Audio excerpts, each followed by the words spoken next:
listening to the North Peace MB Church Roundtable podcast. For more information, visit npmbchurch.com.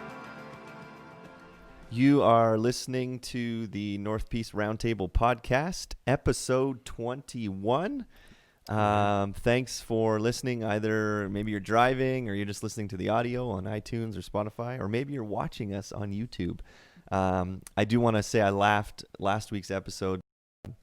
Here's a shout out to Jeremiah. His comment was, I love that you guys have a rectangle table. It's because it's so meta. Like, we're trying to send a message, right? That's right. We don't conform to the round table. And for the subscriber who understands that and actually can relay that back to us as why we do that, there could be a prize. You get a prize. There could be a prize. Oh, man. But if you are new or listening for the first time, thank you for listening. Like I said, we're on episode 21, so you should go back and listen to the first 20 episodes. Have either of you? I've listened to, not all of them, but some of them. Yeah, I haven't listened to all of them. I think we're slowly getting better. I think so. Maybe start around 15. Yeah. Don't go back to episode 2. The one where Cam loses and just swears at all of us. Don't do that. Just kidding. So if you flips the rectangle table. Two episodes ago, we've kind of started I don't know if this is kind of a multi-part, couple episodes, but talking about creation. And episode 19 was about how God created everything. Was it a literal 6 days? Is it a young earth, old earth? Can you be a Christian and believe in evolution? And then last week we talked about specifically God creating humanity in his image. What does it mean that human beings are the image of God? So I would encourage you to go back and listen to those episodes. So today we want to talk about the fall. So basically it's like, not the season. Yeah. Pumpkin spice. It's sweater weather. Yeah, welcome to the fashion lifestyle blog. Oh my goodness. But you know what? That's true. If there's any non-Christians, they'd be like, "What are you talking about? Fall? What?" Right? We just love the fall. Ugg boots and infinity stars.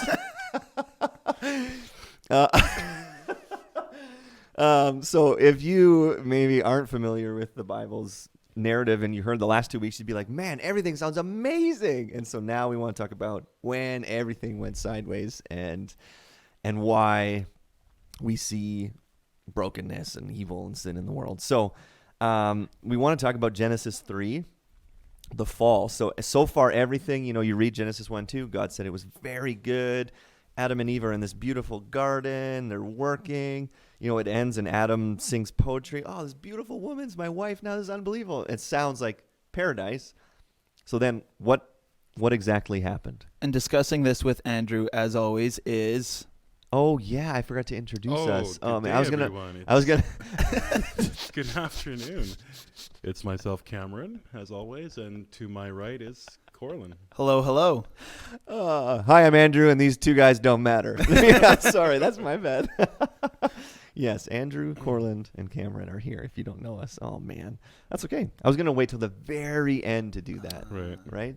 Just add to the Oh yeah, and they were here too. Yeah, and they were here too. Anyways, so there you go. Now you know who we are. And so Genesis 3, what happened? First off, I'd like to point out that that's only 3 chapters into the Bible, and humans messed it up. Yeah, page 2. we think we're great, but we only made it 1 chapter, 2 chapters, and we screwed up. Yeah. So what happened? How did we screw up, Corland? We sinned. End of podcast. No, I'm kidding. The account tells us in the Bible, Genesis 3, that the serpent was a really crafty animal.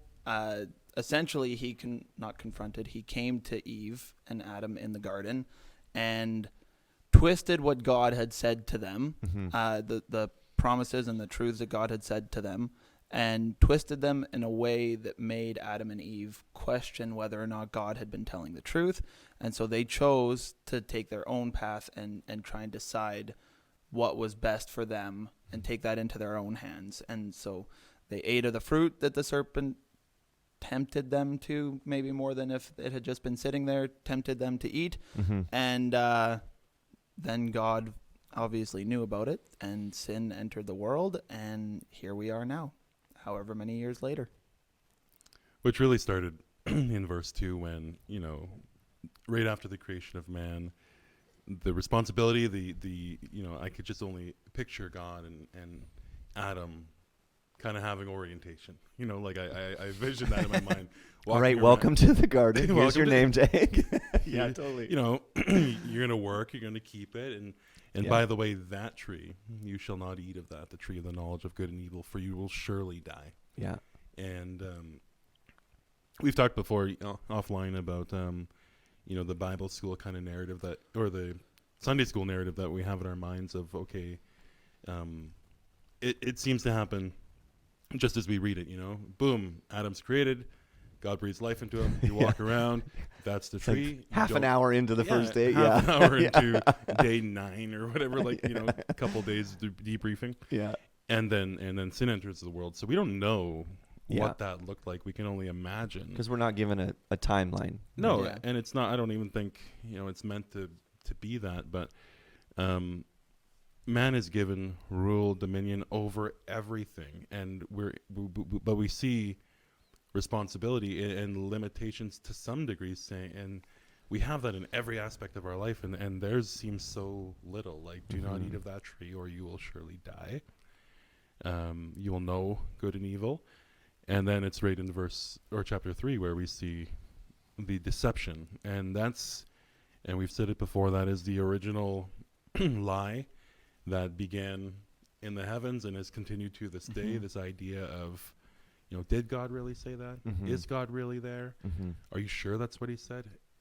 The story hasn't changed, and so we see Adam and Eve there fall into that.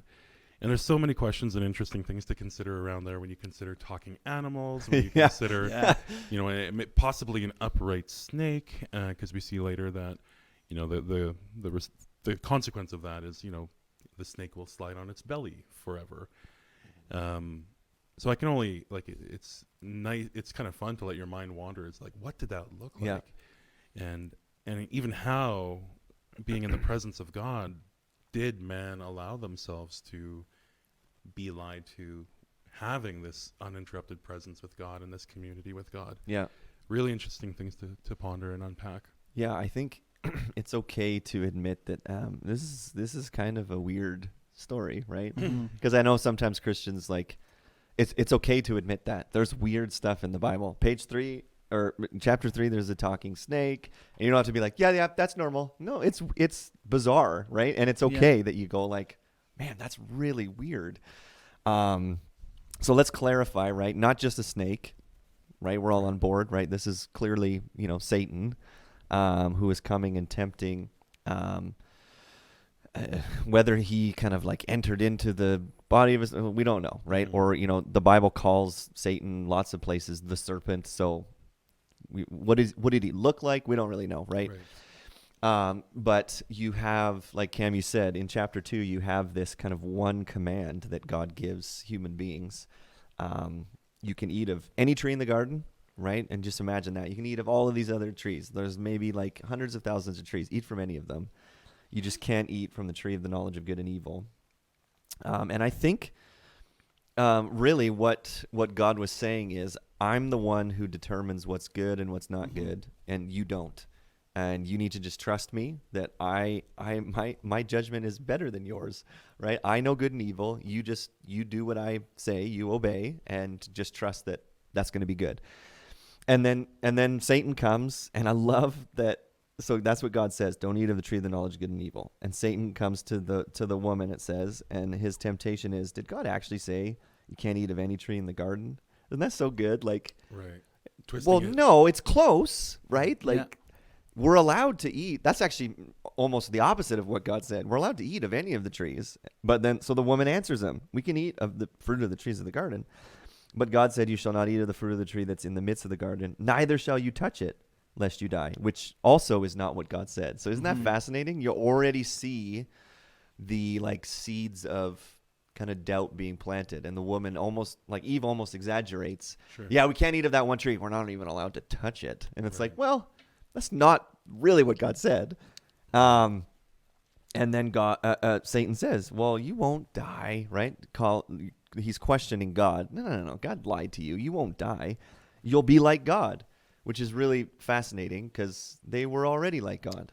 Yeah, being made in the image of God already Yeah. gave them that quality. So Satan's offering them something that they already are, and it's fascinating. What was Satan's why did Satan fall from heaven? Well, same idea. You can be like God. Yeah. Mm-hmm. Is he really good? Is he really truthful? Yeah.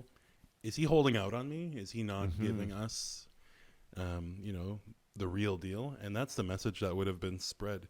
So this is a practiced art because we a few number of episodes ago we talked about the fall, even angels and demons, and Satan not being omnipresent and all-knowing would have been an act. It would have been much like this, I think, of that deception, just spreading those lies and spreading that distrust. Yeah, I And- read one scholar that Satan, his big thing was he wanted to be God, right? Sure. If you read Isaiah 14, I think it is.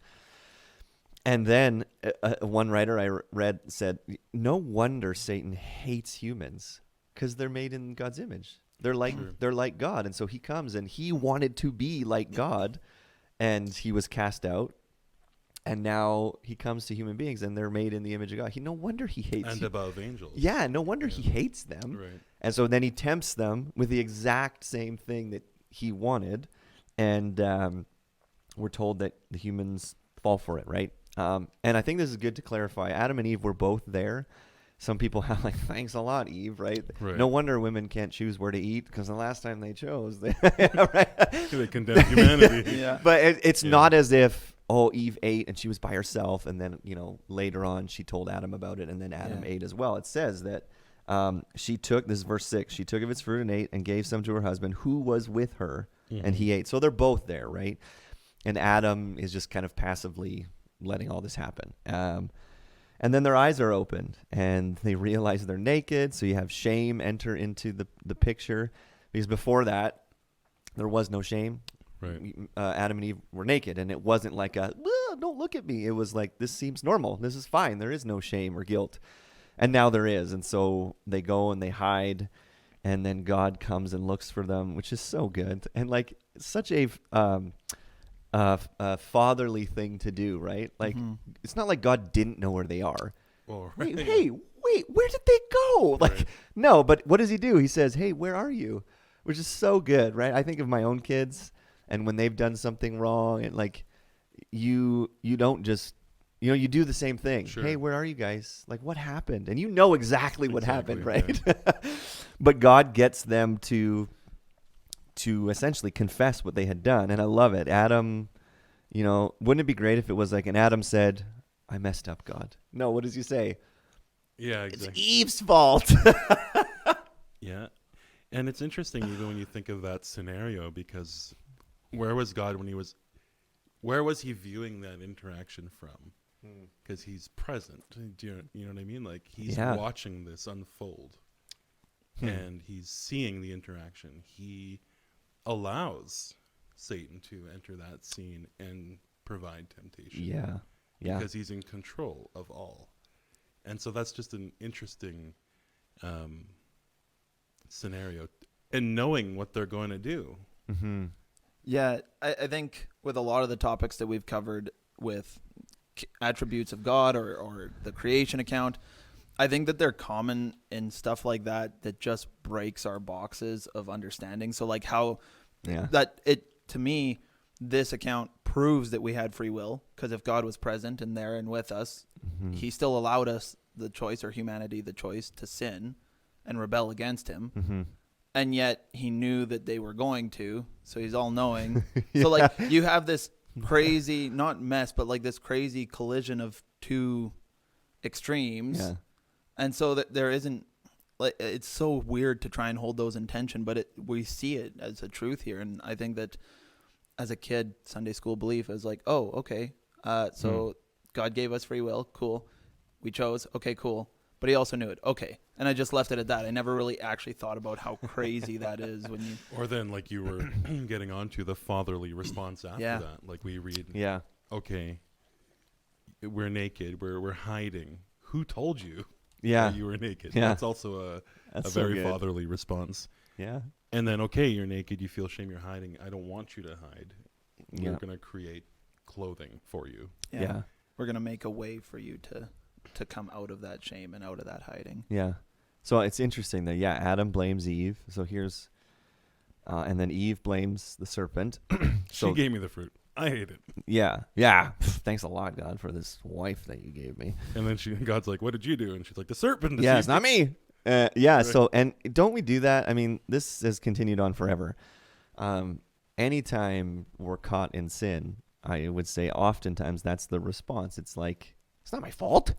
Right. So I even think, even personally, my own story, and many of you listening will know because I've shared my story, but even when I was wrestling with the porn addiction, oftentimes when I would mess up, the first thought would be like, if my wife was more, available, then I wouldn't do this. This is kind of her fault, right? So we do that. Human beings, we do that for everything. Like, well, I had to lie because my neighbor doesn't know what he's doing, and I had to, you know what I mean? Like, that's the human response from then on. So it's just interesting to see that the very first sin, it's the pointing fingers, and it's not my fault. Like, I didn't. It's Eve's fault, and then Eve goes, "Not my fault. It's the serpent's There's fault." no ownership of it. Yeah, which has just continued forever.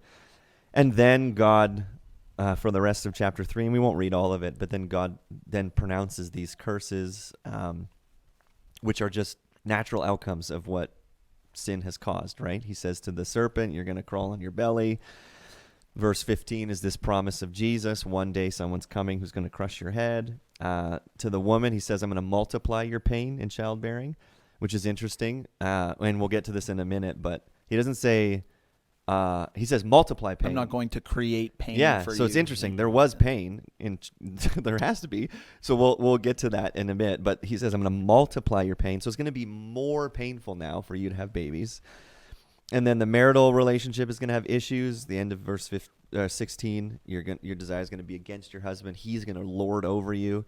And then he says to Adam, like, your life is going to be really hard now, essentially. If I would summarize what he says, like, by pain you're going to work, the sweat of your brow, and then you're going to return to dust and die, basically. Cursed is the ground because of you. Yeah, so so think about that. All of creation, he says, because of you guys, like, the ground is actually cursed now. Like, it's going to be a lot harder to farm and to do work, and it's going to be frustrating. And then God kicks him out of the garden, essentially. He says in verse 22, "Behold, the man has become like one of us in knowing good and evil. Now lest he reach out his hand and take also of the tree of life and eat and live forever." Then he kicks him out. Which, again, we see that as like, oh, God, it's so judgmental. Why would you do that? He actually does it because he loves us. Because he says, okay, they know good and evil now. Now they're going to eat from the tree of life, and they're going to live forever in this state of awfulness. Right. So he says, I'm going to send or kick you out, put an angel in front. And a sword. And now you can't go back. It's such a wild thing to, like, even try and imagine what that would have looked like.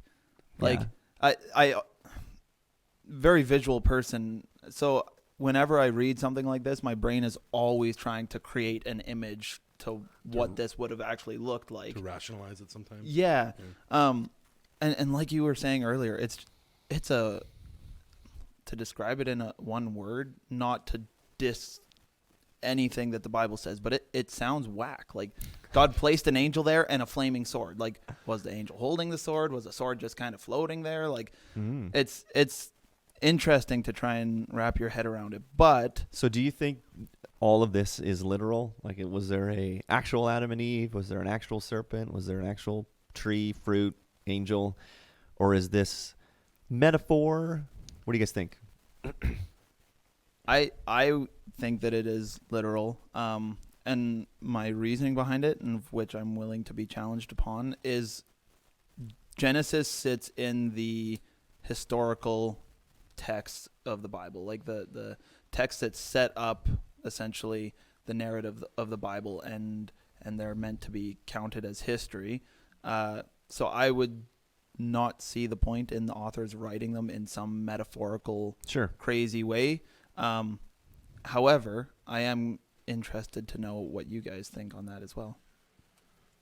They're, I would say both in some ways, just because, like, was the guy's name Adam? I mean, does it really matter what his name was? Not really, but it's essentially representing humankind. Like, so, you know, and when the text was written, when the Holy Spirit was revealing this truth, I mean, was it an apple? Was it a fruit? Like, what? It doesn't matter. Like, there's elements of the story that. I bet it was a papaya. Ugh. Or mango. Yeah, pomegranate. They got into the middle. I think you make a good point though, Cameron. Cursed forever. Even though there are very, very literal aspects to this passage, like that there was a man and a woman there was a serpent, there was even though there's very literal things happening and there's also a lot of symbolism and deeper meaning and stuff like that to each one of those aspects of this story. Because before it was made into text, it was oral tradition passed down generation to generation to generation. And, you know, when we talk about a historical book of the Bible, that's generally speaking like more of account, you know, like king after king after king, because that's a historical context, where it's history and creation narrative. But, you know, I've often, when I thought about like biblical interpretation and some of the original texts, like your Holy Spirit inspired, absolutely. God breathed, absolutely. But again, not God grabbing the writer's hand and actually a vision on the wall necessarily of the exact fruit, the exact type of animal. Yeah, totally. And Bible would come with pictures if that was the case. That's not even a joke. Like, it would if that was the case. So one thing we do is, like we've talked about in other episodes, is we like almost put the biblical authors as saintly and like, wow, like they were a form of God writing this direct vision. Where what's more beautiful is that they were inspired, and the story that had carried through orally through their families was finally put into text, and so, yeah, that's why you've said it before. It's tough, Andrew, when you get into a group of people and they're having this big long debate about something irrelevant. I think you joked how many angels can fit in a car, or what type of fruit was it, or where is the garden today? You know, those type of conversations. Well, they're interesting for a few minutes, but if you get stuck on that for a month, you're really wasting your time. Yeah. Agreed. So the next question then is, so Adam and Eve sinned and brought in death and brokenness and sin and evil. So now we, you know, I guess the question I'm asking is, you know, do we inherit guilt from Adam? You know, 6,000-7,000 years removed, we would say, like, yeah, we're all born sinners. So why? Like, why? Or like, is that fair to say, like, okay, Adam and Eve messed up, and now 6,000 years later, I'm born a sinner? What? So how? Like, is that true? Do we inherit guilt from Adam and Eve? Is it fair? Is it not fair? I think this is a great question. Again, because I think especially in North America, the way these stories have been taught, especially if you were taught them at a young age, like we were probably, is this is what happened and believe it. Like there wasn't much more substance to it, right? There wasn't anything to really allow you to understand why it happened. So I think first off, I would say that as a kid, we inherit guilt from Adam. That would be my Sunday school answer, is just yes. As to why, I think that I would point to what Paul wrote in Romans. I think it's Romans 5, where he talks about how just as sin entered the world through one man, so will, and this is my own paraphrase of it. Do you want me just to read it? Yeah, sure. Go for it. If you have, yeah. Therefore, just as sin came into the world through one man, and death through sin, and so death spread to all men because all sinned. Claim that we're all born sinful, and yet I think there's, like you said, there's a stage of innocence almost with kids that they're not. It's not like they come out the most depraved, doing the worst sin that you can imagine when they're born. There's this kind of time of innocence, and but very early on, it's like I've shared the story, like, when Lucy was like 1, right? And she responds to something I said by like hitting me as hard as she could. I'm like, well, I didn't teach her how to do that. So like early on, kids rear their sinful nature from a very young age. Yeah, because I think it's clear to it's important we make it clear that that's a sinful nature showing its head, not what's being taught necessarily. Because Yeah. I think society nowadays, especially in North America, would teach, your kids will express only what you teach them. Like they will mirror whatever you do, which is true to an extent. Sure. But there are elements of this where it is their sinful nature showing up and showing through them, right? It's Mhm. not just what you taught them, because like you said, you probably didn't teach. I mean, I only Lucy punched to- the drywall like 4 or 5 times. So, but it's Right. true. It's like, wow, from early on, okay, I can tell that you have a sinful nature. Like I didn't teach you how to hit or teach you how to lie or grab toys from your brother or sister. Like you just do that inherently. Okay, well, that's super interesting. So, and I even heard one scholar say, like, because sometimes people say, well, that doesn't seem fair. Why, because of Adam and Eve, am I born sinful? And one guy that I read that I found his answer was so interesting. He said, if you think that it's not fair that Adam and Eve kind of acted on your behalf and you're guilty because of that, then it's also not fair that Jesus acts on your behalf and you're pardoned and redeemed. Because you think about it, Jesus dies on the cross and then he's raised from the dead, and we would say that counts for me. For all future sin. Yeah. Well, yeah, so you can't say that, like, I'll take that, but Adam and Eve sinning counts for me? No, I don't Why like do that. you need that? Yeah, exactly, right? Yeah. So it makes sense then if we accept Jesus's death and resurrection on our behalf, well then of course, as much as I don't like it, I have a sinful nature because Adam and Eve chose to sin and rebel. Okay. I can rest in that and not fully understand, right? Like, and there's a part of Jesus' death and resurrection. Okay, how does that make me 2,000 years later free from the guilt of sin? I don't know what kind of transaction happened on the cross, but that's part of faith, right? Where we go, okay, I'll believe that it's true. I think that's huge. Is that there are faith elements to this. Like we might not have all the answers, like you were saying, but I think that it does point out when you think about it and consider the things that the Bible teaches about how sin entered the world through one man and how Jesus paid for all sins if you choose to believe. I think the thing that comes to mind for me is that God had a plan. Like there wasn't this scrambling to try and figure something out. It was, okay, well, this is... Yeah, that's a good point. This He's is not how like, it is. oh no! And we They see that... ate the fruit! We see that even in the fall account in Genesis, right? Like when they make the clothing out of fig leaves, it wasn't good enough. Their own efforts to cover their sin and shame weren't good enough. God had to provide flesh. That's a really good point. And it wasn't like we see nothing in the Bible and we're not given a timeline, but I would assume that there wasn't a lot of time after God confronted them about their sin where God makes a solution. It's they go hand in hand, right? As soon as there's an issue, it's here's the resolution. Here's what we'll do to remedy this. And it says, "Don't go hide. Yeah, Come, let's." But that's such a good navigate point, because I think we have that view. Or maybe some people do. Like sin happens, and it's almost like the Trinity has a little powwow. Okay, guys, they ate from the fruit, or they ate from the tree.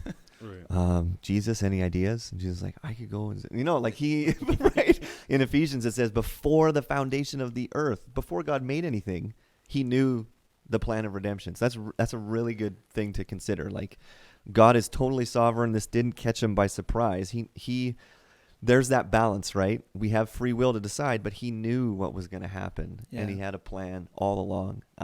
And so some would say, what's the point of that then? And we talked about that a few episodes ago about, okay, if he knew like that people would fall and they would need a savior, like it seems like a setup in some regards. I've heard that argument before, and I don't remember the response, but I remember the conversation more so around, which tied into something we talked about in previous episodes, where creation, like I think it was around when we were speaking about angels and how that they just are created to worship God, but then some fell because there's still that choice. Like God, knowing the end from the beginning, knew that would happen, knew, like you said, there's a plan.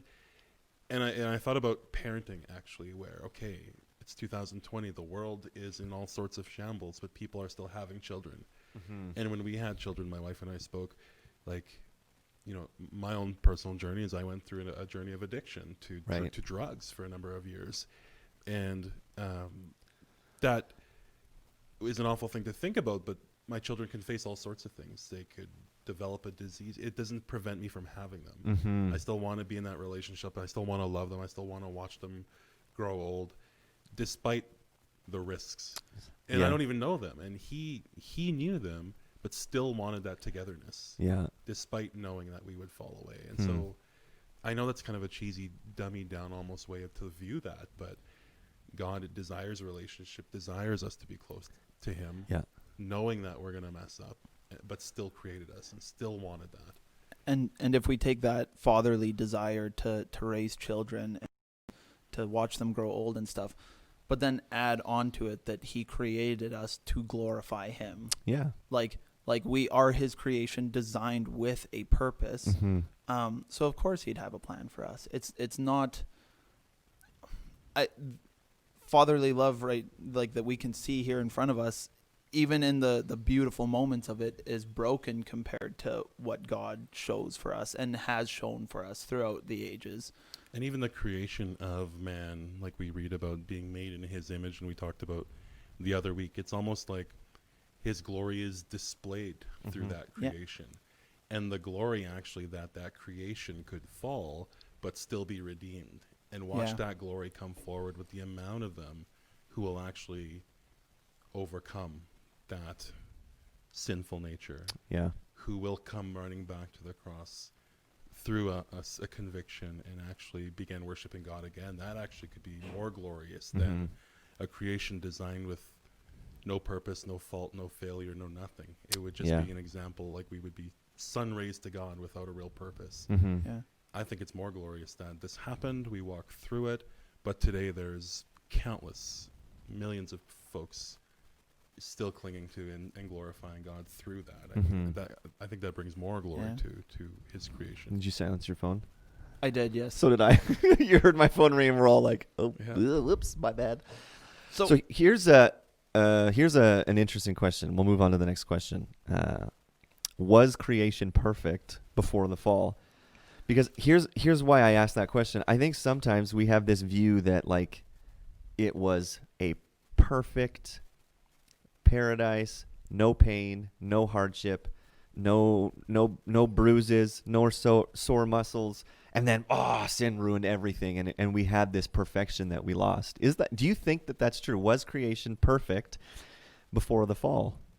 So before we get into this, I think you'll probably hear us say quite often that like the Sunday school answer is this. For those of you listening, if you don't know what we mean by that, I think I'll try and explain it simply.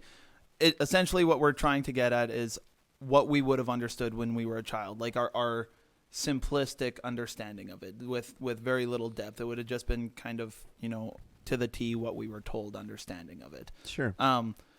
However, that being said, I think my Sunday school answer to that would be no, it was perfect. They wouldn't have had pain. I don't even think just my Sunday school answer. I think my answer till like 6 months ago would have been like, yeah, it was perfect. There was no pain. There was no sore muscles. There was no... Adam never cut his finger, never got a sliver, never got tired. And then now, because thanks a lot, sin. We're now not told he gets slivers, Andrew. Yeah. But here's why I wrestle. I think we have a very North American view of the word perfect. Right. And again, I've been more and more challenged to go, okay, what would the original, right? The original, they're Middle Eastern Israelites who would have either heard the stories and then read them. Like these were Jewish people who lived in the Middle East.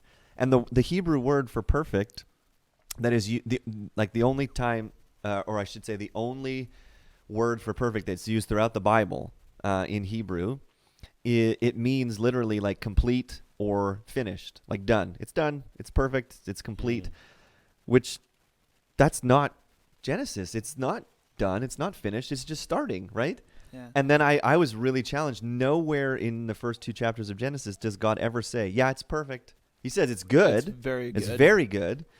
Because I think we have the idea of perfection as like, I just lay around. Like what did Adam and Eve do? Like did they just kind of lay around and oh yeah, I just throw some seeds out and bring, they miraculously yield this Yeah. harvest. Well, we're not. No, like No, it says they put them in the Garden of Eden to work it and to keep it. Yeah. In chapter Yeah. in verse 15 of the chapter 2, which gives this picture of you have a job to do.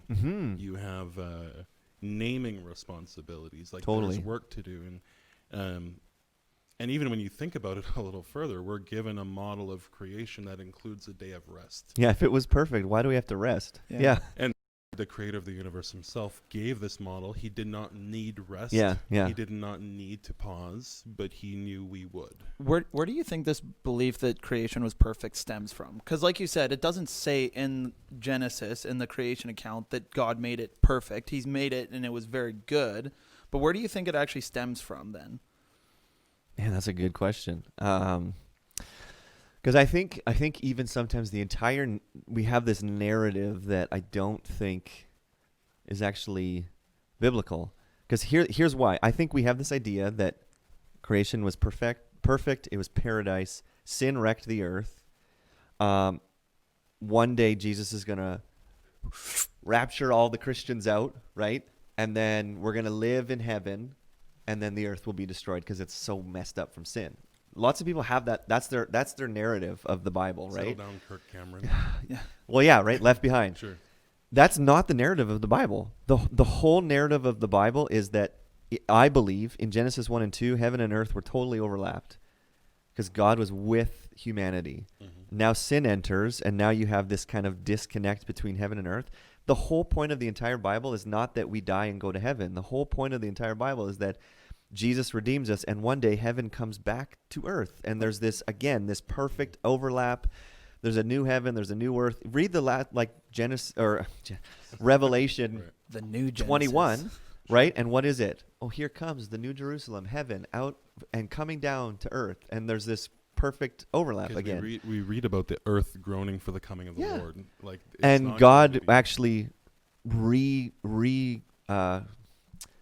because we have this idea of a new heaven. Well, he must just destroy the old one. That's actually not the case. No. He redeems it and restores it.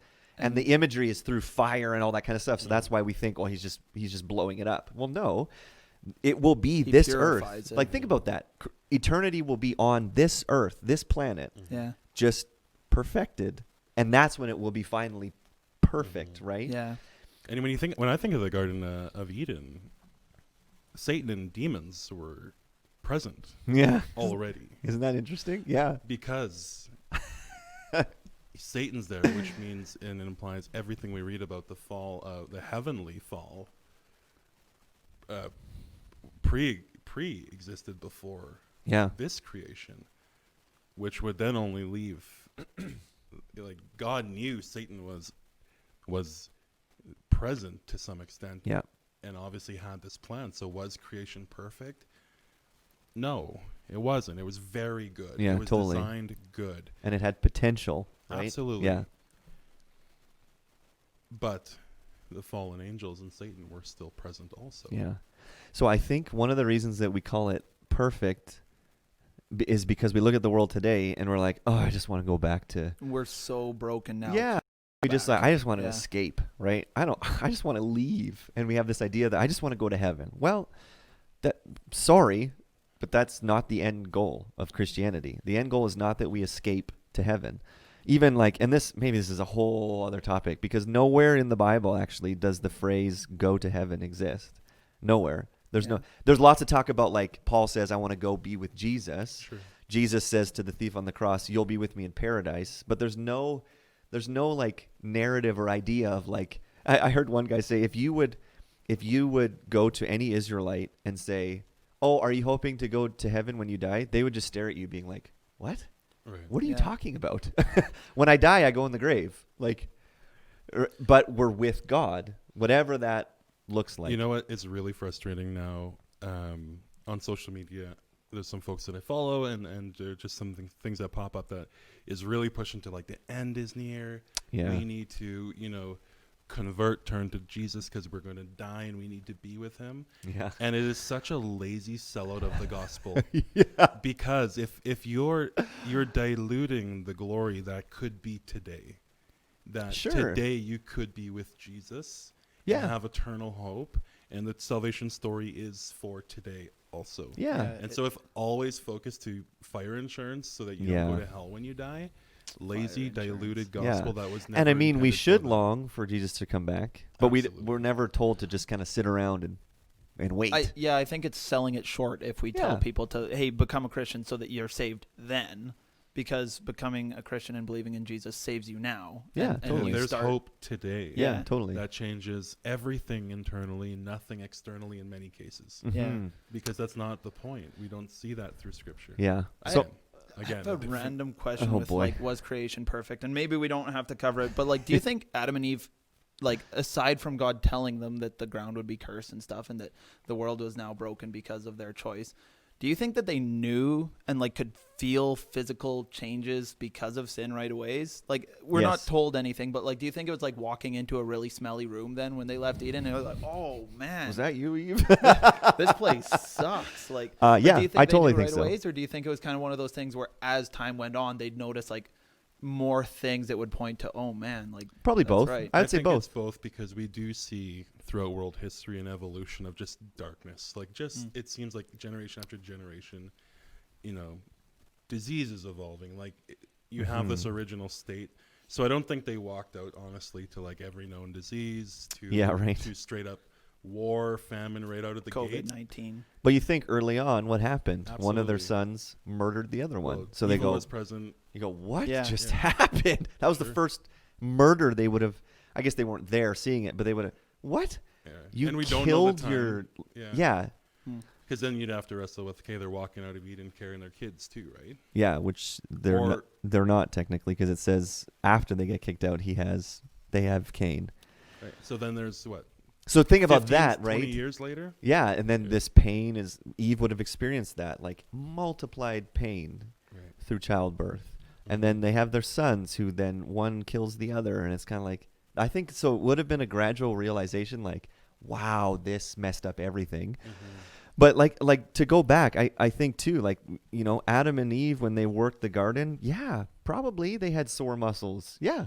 Like, right? They weren't superhuman heroes, right? Sure. I'm sure at the end of the day, Adam was like, oh man, moving that one tree to the, like, I'm sure it was hard work. Yeah. I think the difference is when you read chapter 3, now work is frustrating, and there's toil would be a word, right? And things go wrong. I think before it was hard work, but it was satisfying. Like, man, this is amazing. I'm glad that I get to do this. But now I think because of the fall, it's just frustrating. And everyone listening who has a job knows what we're talking about. There's days when they're like, man, that was amazing. I love my job. I am sore, but I feel great because that's what God created you to do. And then there's days when it's like, I want to pull my hair out. This is so frustrating and nothing is going right. I think that's an effect of the fall. Yeah. And God gave that model of rest because we're naturally designed, many of us, to like just continue working. Yeah, totally. To not stop, to not take time for family, for God himself. So then think of the new heavens and the new earth. I think it's going to be exactly like the garden. We're going to have jobs. We're going to work. We're going to farm. We're going to grow. Isaiah prophesied that we would work, but then reap the benefits of our vineyard. We would actually get to see the growth. We would get to taste and eat of the tree, those trees again, because we see this renewed picture, and it pushes against the idea that we're all going to be just sitting in heaven. Yeah, it's an eternity-long church service. Right, right. And I can only imagine that. Could you there's going to be responsibilities in the new heaven. There's going to be roles. Totally. And if yours is the throne room of God, I can only imagine that would be beyond anything we could think of. And right now it seems like, wow, eternal church service. I hope I'm the one doing interpretive painting in the corner, because we have those broken, sinful thoughts of what that could look like. But you know what, Cam? I'm gonna switch you to something else. Painting's not really your thing. right? Do I get the flags, God? I think another important aspect, though, with the question of do you think they noticed right away is we talked a lot about the physical, like would they have Adam instantly has back issues now for the rest of his life. We talked about stuff like that, but I think it's important to recognize too that there was a spiritual disconnect now too. Totally. Like Andrew, you had talked earlier about how when the Garden of Eden was made, it would have been more likely than not heaven and earth combined, mixed together. Yep. Sin would have separated that to God's space, our space. Jesus is what bridges that gap. And I think because God was with Adam and Eve in the garden, I think they would have felt that too spiritually. Because like they would have known that something was not right in that way. Yeah, because what God says in verse 17 of chapter 2 says, "In the day that you eat of it, you shall surely die." Well, they didn't die physically that very day, but I think there was a spiritual death that happened, right? Yeah. A relational death that took place. So yeah, I think there would be. God wouldn't have completely abandoned them. No. There's just this difference. Like, yeah. It's just that you're not living in community anymore. Then we see these systems designed because, like the Ark of the Covenant, for example, later, like when the Ten Commandments are given, like, and like purity laws and things like, because human beings can't just stroll into God's presence now, right? Because they're unclean and because evil can't be in exactly the place of complete whole righteousness and live. Yeah. And that's easier to understand now. Yeah. So we're already at like 45 minutes. So to wrap it up, I think the application part of it is really interesting because I think we've touched on it a bunch. I don't want to repeat ourselves, right? But I think sometimes when we view the fall, we just go like, the whole world sucks. Can't wait till Jesus blows it up. And it's like, we would never say that, but that's how a lot of Christians live. Jesus come back and there's nothing good about this world. That's not true, right? And human beings now, part of our kingdom work, if you want to call it that, right, is not just sell fire insurance, right? Tell people about Jesus so when he blows it up, you're safe. I think now we should care about beauty and hard work, like what Genesis 2 talks about. And we should care about art and justice and recycle, like all of these things, right? Like, so your life as a Christian has incredible meaning now, right? And to think through, like, part of advancing the kingdom of God is, and I'm using redeem not in the same way of like Jesus redeems us, but we're meant to redeem culture. We're meant to redeem certain aspects of our lives, how I parent my kids, how I love my wife, how I take care of my yard. Like, it sounds silly, but it's like, man, do I actually care about God's creation, and do I make it beautiful, and do I how we don't overconsume. I'm not going to hoard things so that my neighbor starves. No, I'm going to share, and I'm going to, that's the picture. And not to do these things with the sole purpose of trying to, with quotation marks, if you're listening, be a better person, but because of what God has done for us. Totally. And what's the word I'm looking for? In response to that, we do these things because he's called us to. And there are cultures that put a lot of concern and effort into the environment, into nature. And in the West, we would almost say you're idolizing, you're making idols, you're not worshiping the one and true God. And that's what I'm looking at right now is intercultural studies. Some of these cultures are saying, no, God created this. He said it was good. This is his design. We have a responsibility to really be mindful of how we use it. Yeah. We're going to use it, but we're going to be good stewards of it. Totally. If we just don't care, then we are disobeying and sinning against God. This is his creation. When we look through that lens, we will consume differently. We will be more mindful of our impact. And, both ends of the spectrum, and that could swing either way, but we do have a responsibility as Christians to not only share the gospel, but to show the gospel in a lot of ways. Yeah. So it's not that, the picture is not that, I plant an orchard so that I can have more apples than I need. No, the picture of God's kingdom is I plant an orchard so now I can feed my entire community. Right? Yeah. So I always joke with my brother-in-law, we should wrap this up, but it's just so good. I always joke with my brother, I'm like, yeah, man, communism sounds pretty good. And he's like, because he's an American, no! But I'm like, and I'm not saying communism is good, but there's an aspect where, we're supposed to share what we have, and we're supposed to take care of one another, and we're not supposed to hoard our riches. We're supposed to actually disperse it. And so the whole capitalist make myself rich is actually anti-kingdom of God. Dare I say it, right? Well, yeah. Yeah. And maybe that's a whole nother episode. So we should wrap this up. But Sure. so I want to just say, like, as a follower of Jesus, yeah, you look at the world and you go, okay, the effects of the fall, we can see it, right? But there's also hope in Jesus, not just for I get to go to heaven, because that's actually not the narrative of the Bible. The hope in Jesus is I get to be with Jesus forever. One day heaven's going to come down to earth. And in the here and now, I get to be with Jesus every day. And his presence is with me. And now my work and my family life and everything about my life has an extra meaning and weight behind it, because we get to be involved in what God's doing in the earth today. So anyways, I think we should wrap it up. There's a whole bunch of other questions that maybe we'll answer next week, about generational curses and sin and soul ties and like all sorts of questions related to sin that we didn't have time. So maybe we'll answer those next week. And so hopefully that was helpful to you and just interesting and maybe things that you have never thought of. And so as always, please subscribe in iTunes or in Spotify or Google Podcasts, or if you want to watch, subscribe to the church's YouTube channel, because we'll post the videos there. And like we often say, if you ever have questions, if you're like, hey, can you go back and like clarify that, or what about this, feel free to ask. We would love to have some feedback from you. So thanks for listening, and we'll talk to you next week.